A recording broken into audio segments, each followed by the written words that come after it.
श्री गणेशाय नमः। श्री दुर्गा देवे नमः। आज हम श्री दुर्गा सप्तशती के चतुर्थ अध्याय का पाठ करेंगे। इंद्रादि देवताओं द्वारा देवी की स्तुति। ध्यानम। सिद्ध की इच्छा रखने वाले पुरुष जिनकी सेवा करते हैं तथा देवता जिन्हें सब ओर से घेरे रहते हैं, उन जया नामावली दुर्गा देवी का ध्यान करें। उनके श्री अंगों की आभा काले मेघ के समान शाम है। वे अपने कटाक्षों से शत्रु समूहों को भय प्रदान करती है। उनके मस्तक पर आवद्ध चंद्रमा की रेखा शोभा पाती है। वे अपने हाथों में शंख, चक्र, कृपाण और त्रिशूल धारण करती है। उनके 3 नेत्र हैं।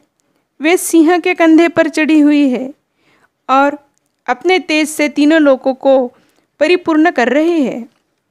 ऋषि कहते हैं, अत्यंत पराक्रमी दुरात्मा महिषासुर तथा उसकी दैत्य सेना के देवी के हाथ से मारे जाने पर इंद्र आदि देवता प्रणाम के लिए गर्दन तथा कंधे झुकाकर उन भगवती दुर्गा का उत्तम वचनों द्वारा स्तवन करने लगे। उस समय उनके सुंदर अंगों में अत्यंत हर्ष के कारण रोमांच हो आया। देवता बोले, संपूर्ण देवताओं की शक्ति का समुदाय ही जिसका स्वरूप है तथा जिन देवी ने अपने शक्ति से संपूर्ण जगत को व्याप्त कर रखा है, समस्त देवताओं और महर्षियों की पूजनीय उन जगदम्बा को हम भक्तिपूर्वक नमस्कार करते हैं। वे हम लोगों का कल्याण करें। जिनके अनुपम प्रभाव और बल का वर्णन करने में भगवान शेषनाग, ब्रह्मा जी तथा महादेव जी भी समर्थ नहीं हैं, वे भगवती चंडिका संपूर्ण जगत का पालन एवं अशुभ भय का नाश करने का विचार करें। जो पुण्यात्माओं के घरों में स्वयं ही लक्ष्मी रूप से, पापियों के यहाँ दरिद्रता रूप से, शुद्ध अंतःकरण वाले पुरुषों के हृदय में बुद्धि रूप से, पुरुषों में श्रद्धा रूप से तथा कुलीन मनुष्यों में लज्जा रूप से निवास करती है, उन आप भगवती दुर्गा माँ को हम नमस्कार करते हैं।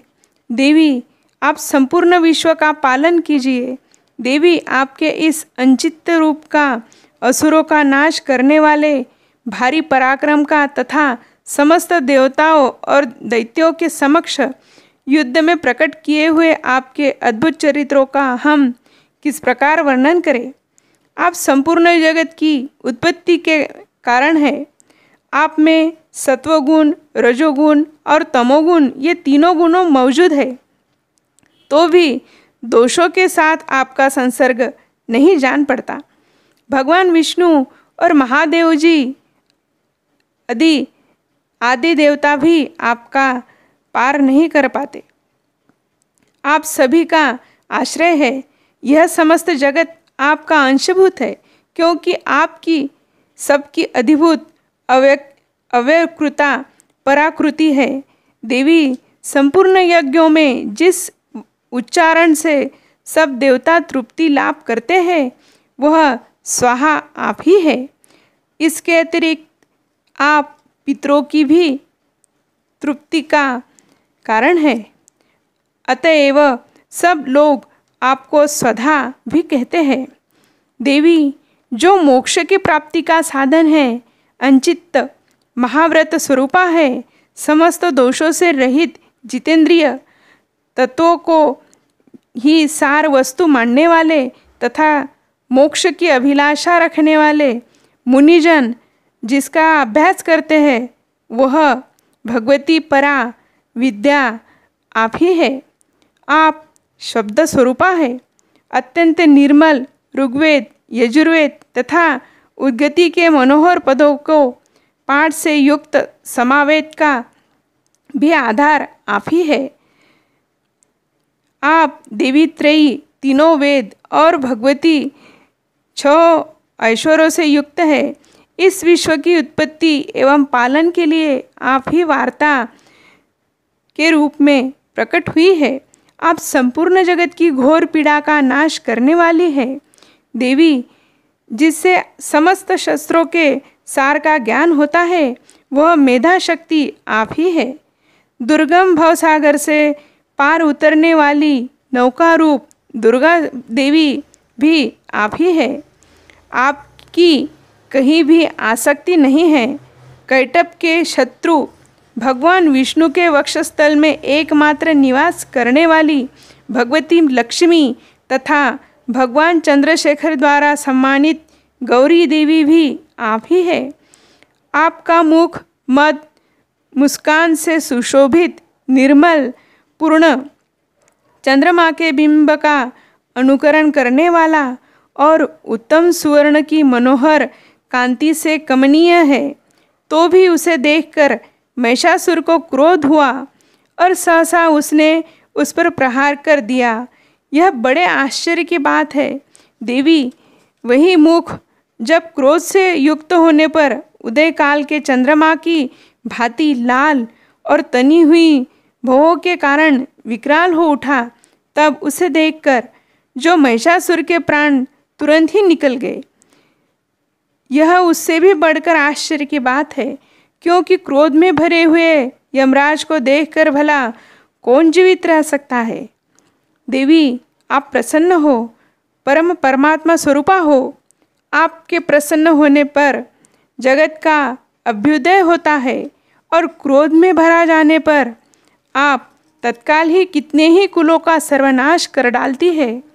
यह बात अभी अनुभव में आई है, क्योंकि महिषासुर की यह विशाल सेना क्षण भर में आपके कोप से नष्ट हो गई है। सदा अभ्युदय प्रदान करने वाली आप जिन पर प्रसन्न रहती है, वे ही देश में सम्मानित है। उन्हीं को धन और यश की प्राप्ति होती है। उन्हीं का धर्म कभी शिथिल नहीं होता तथा वे अपने दष्टपुष्ट स्त्री पुत्र और भृत्यों के साथ धन माने जाते हैं। देवी, आपकी ही कृपा से पुण्यात्मा पुरुष प्रतिदिन अत्यंत श्रद्धापूर्वक तथा सदा प्रकार के धर्मानुकूल कर्म करता है और उसके प्रभाव से स्वर्गलोक में जाता है। इसीलिए आप तीनों लोकों में निश्चय ही मनोवांछित फल देने वाली है। माँ दुर्गे, आप स्मरण करने पर सब प्राणियों का भय हर लेती है और स्वस्थ पुरुषों द्वारा चिंतन करने पर उन्हें परम कल्याणमयी बुद्धि प्रदान करती है। दुख, दरिद्रता और भय हरने वाली देवी, आपके सिवा दूसरी कौन है, जिसका चित्त सबका उपकार करने के लिए सदा ही दयार्द रहता हो। देवी, इन राक्षसों के मारने से संसार को सुख मिले तथा ये राक्षस चिरकाल तक नरक में रहने के लिए भले ही पाप करते रहे हो, इस समय संग्राम में मृत्यु को प्राप्त होकर स्वर्गलोक में जाए, निश्चय ही यही सोचकर आप शत्रुओं का वध करती है। आप शत्रुओं पर शस्त्रों का प्रहार क्यों करती है? समस्त असुरों को दृष्टिपात मात्र से ही भस्म क्यों नहीं कर देती? इसमें भी एक रहस्य है। ये शत्रु भी हमारे शस्त्रों से पवित्र होकर उत्तम लोगों में जाए, इस प्रकार उनके प्रति भी आपका विचार अत्यंत उत्तम रहता है। खड्ग के तेजपुंज की भयंकर दीप्ति से तथा आपके त्रिशूल के अग्रभाग की धनीभूत प्रभाव से चौंधियाकर जो असुर की आंखें फूट नहीं गई, उसमें कारण यही था कि वे मनोहर रश्मियों से युक्त चंद्रमा के समान आनंद प्रदान करने वाले आपके इस सुंदर मुख का दर्शन करते रहे। देवी, आपका शील दुराचारियों के बुरे बर्ताव को दूर करने वाला है। साथ ही यह रूप ऐसा है जो कभी चिंतन में भी नहीं आ सकता, जिसकी कभी दूसरों से तुलना नहीं हो सकती, तथा आपका बल और पराक्रम तो उन दैत्यों का भी नाश करने वाला है जो कभी दैत्यों के पराक्रम को नष्ट नहीं कर चुके थे।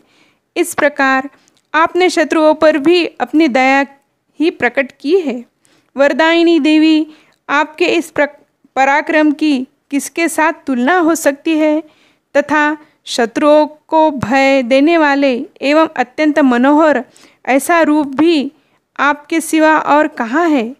हृदय में कृपा और युद्ध में निष्ठुरता, ये दोनों बातें तीनों लोकों के भीतर केवल आप में ही दिखाई गई है। माता, आपने शत्रुओं का नाश करके इस समस्त त्रिलोक की रक्षा की है। उन शत्रुओं को भी युद्ध में मारकर स्वर्गलोक में पहुंचाया है तथा उन्मत्त दैत्यों से प्राप्त होने वाले हम लोगों के भय को भी दूर कर दिया है। आपको हमारा नमस्कार है। देवी, आप शूल से हमारी रक्षा करें। अंबिके, आप खड्ग से भी हमारी रक्षा करें तथा घंटा की ध्वनि और धनुष की टंकार से भी हम लोगों की रक्षा करें। चंडिके, पूर्व पश्चिम और दक्षिण दिशा में आप हमारी रक्षा करें तथा ईश्वरी, अपने त्रिशूल को घुमाकर आप उत्तर दिशा में भी हमारी रक्षा करें।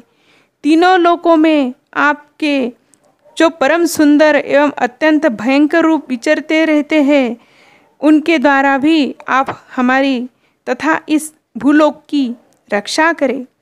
अंबिके, आप पलों में शोभा पाने वाले खड्ग, शूल और गदा आदि जो जो अस्त्र हो, उन सब के द्वारा आप सब ओर से हम लोगों की रक्षा करें।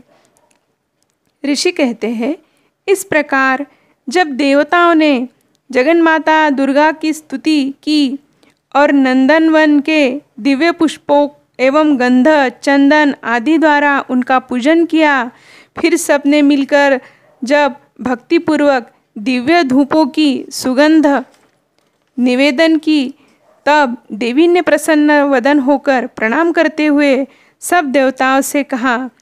देवी बोली, देवताओं, तुम सब लोग मुझसे जिस वस्तु की अभिलाषा रखते हो उसे मांगो। देवता बोले, भगवती, हमारी सब इच्छा पूर्ण कर दी है।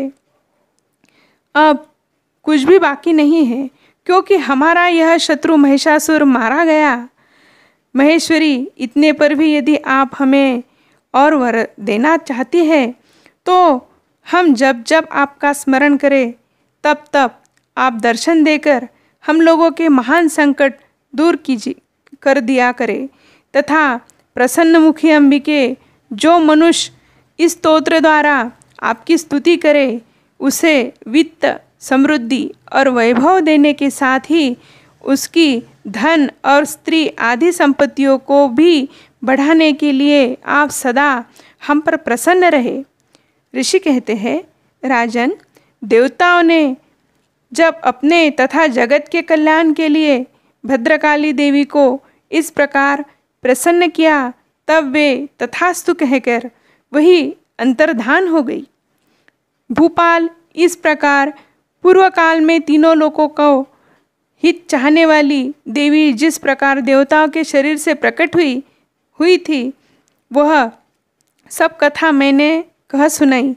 अब पुनः देवताओं का उपकार करने वाली ये देवी दुष्ट दैत्यों तथा शुंभ निशुंभ का वध करने एवं सब लोगों की रक्षा करने के लिए गौरी देवी के शरीर से जिस प्रकार प्रकट हुई थी, वह सब प्रसंग मेरे मुँह से सुनो। मैं उसका तुमसे यथावत वर्णन करता हूँ। इस प्रकार श्री मार्कंडेय पुराण में सावर्णिक मनवंतर की कथा के अंतर्गत श्री देवी महात्म्य में शुक्रादि स्तुति नामक चौथा अध्याय पूरा हुआ। श्री दुर्गा देवे नमः।